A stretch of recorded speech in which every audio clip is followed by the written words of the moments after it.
Bulacan. Our property number 122 is located here in Sibol, San Miguel, Bulacan.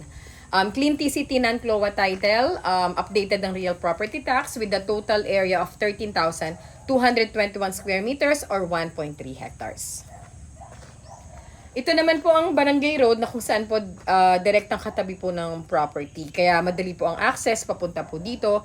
At mula po dun sa main cemented Barangay Road, more or less, ang layo po ng property ay nasa 500 meters lamang po. Ang property po ay 1 kilometer lamang po ang layo mula sa Camyas, Sibol Road na isa pong pangunahing access road dito po sa lugar.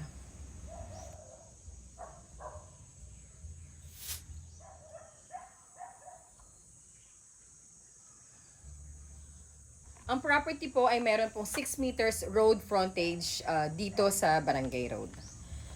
Dito po nagsisimula ang right of way papasok po sa property. Mula po dito sa Barangay Road, ang haba po ng right of way ay more or less nasa 150 meters lamang po para marating po ang mismong farm. Ang daan po na ito ay hindi pa po sementado sa ngayon pero pwede pong makapasok ang lahat ng klase ng sasakyan.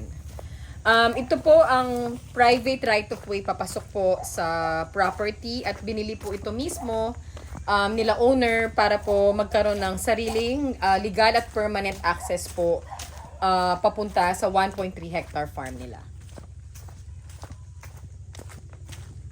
Ito na po ang 1.3 hectares na farm for sale. Ang lupa pong binebenta na ito ay sako po ang magkabilang side, left and right side po ng area. Kaya makikita nyo po na kung gaano po kalawak po itong 1.3 hectares.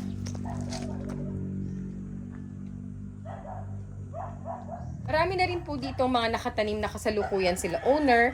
Meron po sila ditong 13 na fruit-bearing mango trees na tawag po nila ay kalabaw na mangga.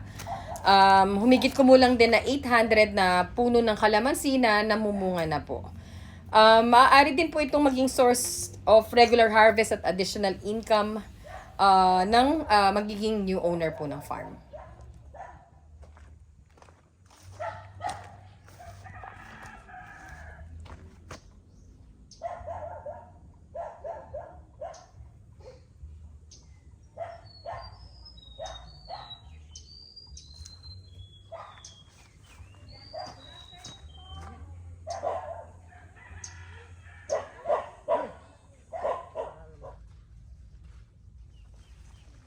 Po yan doon sa likod ng eskwela.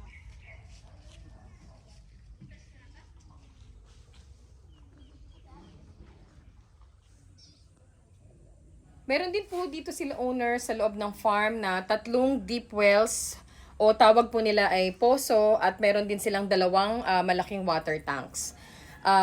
Ito po yung mga source ng water po nila na ginagamit po sa farming at sa mga ibang agricultural activities dito po sa loob ng farm.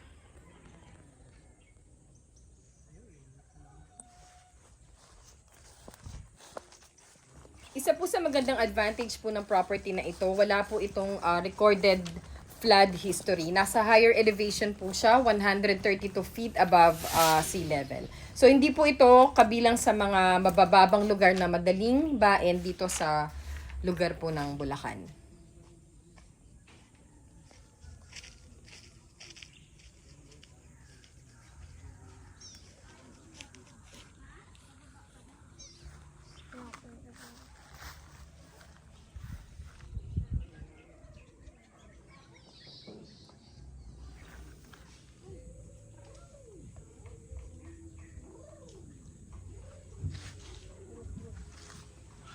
Meron na rin pong mga existing na improvements dito sa property. Kabilang po dyan yung bodega, comfort rooms, bahay, kubo na maaari din pong gamitin ng magiging new owner.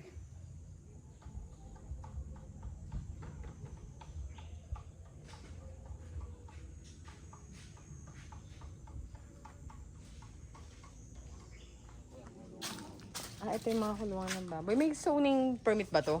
Wala po. Wala. Wala. So, pwedeng kumuha kasi mga ilan lang naman no? Pwede po. So walang baboy. Wala po, wala po. Wala. Kundi po yan, meron po sariling septic tank yan. May sariling septic tank. Andiyan po sa likod ng sariling septic tank. Wala po silang iaalis dito. Ito naman po yung 4 na breeding pens na kasama din po pag nabili po ang property. Maaari din pong ipagpatuloy ng buyer ang livestock farming o gamitin po ito para sa mga ibang agricultural purposes.